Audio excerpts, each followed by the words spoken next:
Sunshine laws are a key part of holding government accountable and helping democracy function. They require government agencies to make certain work they do available to the public, keeping the sun shining on their operations.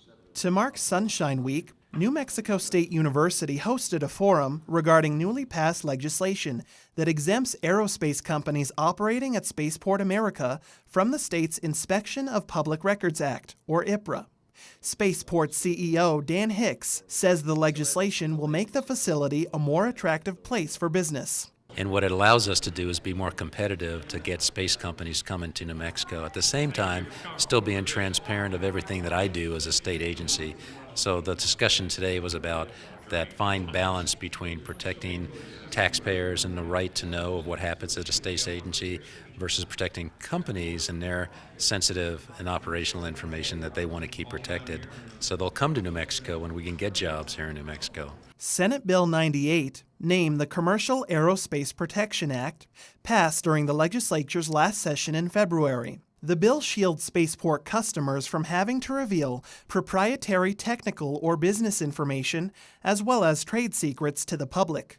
Democratic State Senator Jeff Steinborn voted yes to the bill, but says the public needs to be watchful that the spaceport doesn't abuse its freedom under the new law. You know, this law definitely gave them more latitude to be able to shield some information, but obviously it's one of those balancing acts where they're dealing with an economic enterprise that we have invested a lot of money in, and we're hoping to create jobs. No one has invested more than the citizens of Doña Ana County, who literally tax ourselves to not only build a spaceport but to operate it. So it's why I was very much torn over this legislation and ended up supporting it in its very narrowed down form. The New Mexico Spaceport Authority, which runs the taxpayer-funded facility, broke the state's open records law 4 times last year, according to the Attorney General's office, for denying records requests to KTSM TV in El Paso. For the record, any person can request public documents. We asked Hicks what reasons journalists and the public have to believe Spaceport America will be more transparent in the future. Yeah, so unfortunately there was one perspective of an IPRA request that on 4 different counts we were late for the same request though, but they hit us on 4 different things. And so what we're obviously put in place is strong policies to ensure that that doesn't happen again.